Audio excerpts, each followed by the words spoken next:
Voilà pourquoi nous allons acclamer encore pour la gloire de Dieu.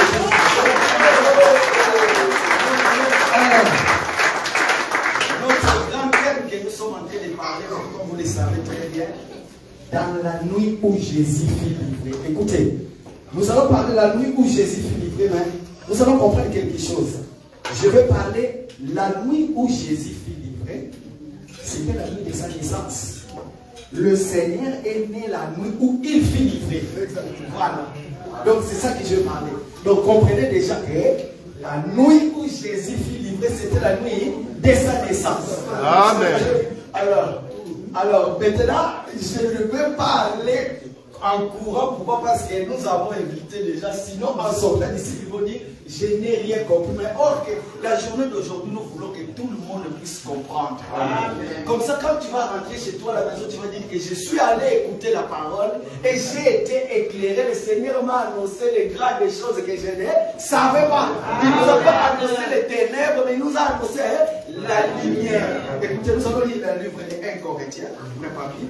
1 Corinthiens chapitre 11, verset 23, 24. 1 Corinthiens 11, 23, 24.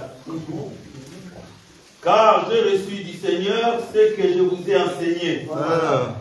Ce que le Seigneur Jésus, dans la nuit où il fut livré, écoutez prit du pain. Là, il dit, le Seigneur, dans la nuit où il fut livré, c'est là où maintenant nous allons comprendre la naissance de l'enfant Jésus qui était émailloté. Voilà. Allez-y, bien aimé. Prit du pain, voilà. Et après avoir rendu grâce, continue. Les rompit et dit, ceci maintenant, est mon corps. Ok, là maintenant nous allons comprendre une chose. Le Seigneur ne peut pas briser son corps sans pourtant rendre grâce. Le Seigneur ne peut pas prendre son corps parce que lui me dit qu'il avait le pouvoir de donner et de reprendre sa vie. Maintenant nous allons comprendre une chose. Le Seigneur ne peut pas briser son corps s'il ne rend pas grâce. Maintenant il va rendre grâce à qui? Allez, s'il vous plaît. Ceci est mon corps qui est rompu pour vous. Faites ceci en mémoire de moi. Voilà. Donc c'est par là que nous allons comprendre notre thème, notre grand thème, le Seigneur. Apôtre Paul, qui est en train de parler, il est en train d'expliquer ce qu'il avait reçu du Seigneur. Il est en train d'expliquer quelque chose de très important. Alors, mon thème, comme nous le savons, c'est dans la nuit où Jésus fut livré.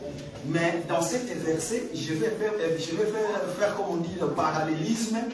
Comme ça, c'est là où je vais aller doucement pour expliquer à tout le monde, comme c'est même déjà que je suis en train de courir, comme d'habitude. Donc, je vais aller doucement montrer que le Seigneur, la nuit où il fut livré, c'était la nuit de sa naissance. Alors, pour le comprendre, nous allons courir vite et nous allons dans le livre de Luc, Luc chapitre 2, verset 1er à 6. Luc 2, 1 à 6. En ce temps-là parut un édit de César Auguste ordonnant un recensement de toute la terre. Ce premier recensement eut lieu pendant que Quirinius était gouverneur de Syrie. Tous allaient se faire inscrire, chacun dans sa ville. Joseph aussi monta de Galilée, de la ville de Nazareth, pour se rendre à Judée, dans la ville de David, appelée Bethléem, parce qu'il était de la maison et de la famille de David, afin de se faire inscrire avec Marie, sa fiancée, qui était enceinte. Pendant qu'ils étaient là, le temps où Marie devait accoucher arriva. Et elle envoya son fils premier-né, et le maillota, et le coucha dans une crèche, parce qu'il n'y avait pas de place pour eux dans l'hôtellerie. Alléluia. Amen. Voilà, nous allons comprendre.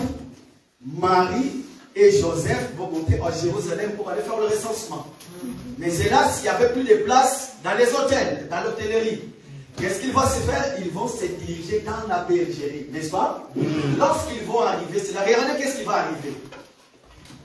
Et Marie va avoir le douleur d'enfantement. Qu'est-ce qui va arriver? Marie va accoucher. Après avoir accouché, Joseph va prendre l'enfant et va lui poser sur la crèche. Oh, et c'est quoi la crèche? La crèche, c'est un endroit là où on met la nourriture qui est réservée pour les brebis. N'est-ce pas? On va prendre l'enfant Jésus qui était émailloté, on va lui coucher là. Pourquoi on va le coucher là? Pourquoi? Parce que cet enfant est né pour mourir. Donc ce n'était que l'acte qu'ils ont posé, ce n'était que pour montrer que cet enfant est né pour mourir. Cet enfant, il est né, il est émailloté. Nous allons le coucher sur la crèche. La crèche n'est que l'endroit où on met la nourriture pour le brebis. Et que cet enfant signifie qu'il est la nourriture que nous devons manger. Amen. Donc il est la nourriture que nous devons manger. Amen. Regardez une chose. La Bible nous dit que c'était au moment où ils sont allés faire le recensement. Ils ont fini le recensement. Je suis sûr que Jésus pouvait mettre, je ne sais pas, peut-être quelque part dans la maison de quelqu'un, je ne sais pas, de gauche à droite, mais chose étonnante, ils vont aller là-bas et l'enfant Jésus va être couché sur cet endroit-là, sur la crèche. Alors, qui est ce qui était destiné pour la crèche? Qui mangeait la nourriture qui était destinée pour la crèche? Frère Papi, Luc chapitre 2, verset 8 à 16. Luc 2. Luc 2, 8 à 16. 2, 8 à 16. Il y avait dans cette même contrée des bergers qui passaient dans les champs le veille de la nuit pour garder leurs troupeaux. Et voici un ange du Seigneur leur apparut. Et la gloire du Seigneur resplendait autour d'eux. Ils furent saisis d'une grande frayeur. 10. Mais l'ange leur dit, ne craignez point, car je vous annonce une bonne nouvelle, qui sera pour tous les peuples le sujet d'une grande joie. C'est qu'aujourd'hui, dans la ville de David, il vous est né un sauveur qui est le Christ, le Seigneur. Amen. Verset 12. Et voici à quel signe vous les reconnaîtrez. Voilà.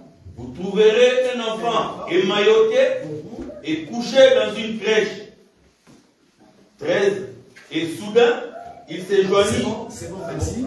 Donc, en fait, là, on nous explique simplement pour attester ce que je viens de dire, qu'il y avait des bergers qui étaient à côté. L'ange est apparu. L'ange est allé annoncer la bonne nouvelle, n'est-ce pas, chez ces bergers. Et qu'est-ce qu'ils vont faire maintenant? L'ange va leur dire que l'enfant qui vient de naître, le pain qui vient de naître, que nous allons manger, ce pain-là, il est couché quelque part. Voici comment vous allez reconnaître ce pain-là. Bien, mesdames et seigneurs, je vous dis déjà aujourd'hui, nous allons passer tout à l'heure dans la table des honneurs. Si tout à l'heure nous ne retrouvons pas le pain qui est couché, le pain qui est émailloté, couché dans la crèche, nous n'allons pas le manger. Nous mangerons le pain qui est couché sur une crèche, et ce pain-là doit être émailloté. Pourquoi? Parce que nous reconnaissons le pain lorsque nous arrivons. La première des choses, pour se reconnaître que c'est vrai cette pain-là que nous avons besoin, nous devons voir cette pain-là émaillotée et cette pain-là couchée sur une crèche. Pourquoi? Parce que la crèche, c'est un endroit là où nous allons pour prendre à manger. Or que notre vraie nourriture, c'est cette nourriture-là qui est émaillotée. Notre vraie nourriture, c'est le pain. Alors ce pain-là, c'est quoi? Jean chapitre 10, verset 11. Jean 10, 11. Voilà, et Jean 10, 11, Jean 10, 14. Je suis le bon berger. Voilà. Le bon berger donne sa vie pour ses brebis. Voilà. Verset 14. Je connais mes brebis et elles me connaissent. Voilà, bien aimé dans le Seigneur. Vous allez comprendre une chose. Pourquoi j'ai dit cela? Le Seigneur va dire que je suis le bon berger, je connais mes brebis et mes brebis aussi me connaissent. Pourquoi? Parce que lorsque les brebis entrent dans la bergerie, lorsqu'ils voient la nourriture qui est couchée sur la crèche, à ce moment-là, ils reconnaissent que je suis leur nourriture. Amen. Voilà pourquoi cette nourriture-là que nous mangeons. Alors, qu'est-ce qui va se passer? Le Seigneur va simplement s'identifier sur le pain. Il va dire que je suis le bon berger, je suis le pain. Ce pain-là est le pain qui était destiné pour vous, que vous devez manger tous les jours. Bien aimé dans le Seigneur, pour gagner du temps, qu'est-ce que je veux dire par là? Comprenez une chose. La Bible nous dit que la nuit où Jésus fut livré, il va prendre le pain, il va rendre grâce et il va les rompre, il va donner cela à ses disciples. Et lorsque les disciples vont rester cela, vont manger. Et ce pain-là c'était déjà l'image qui était autrefois proclamée que moi, le Seigneur, le même jour que je naîtrai, on va me poser sur la crèche. Pourquoi? Parce que je suis une nourriture tellement que vous avez faim.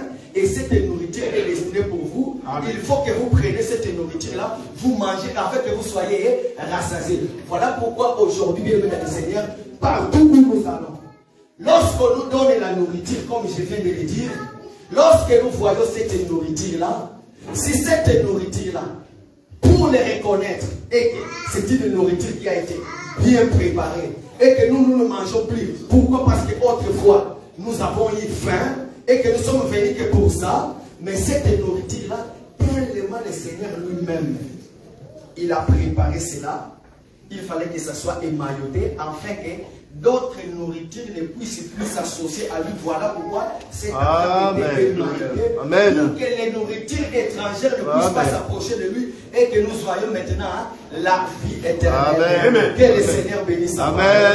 Amen. Amen.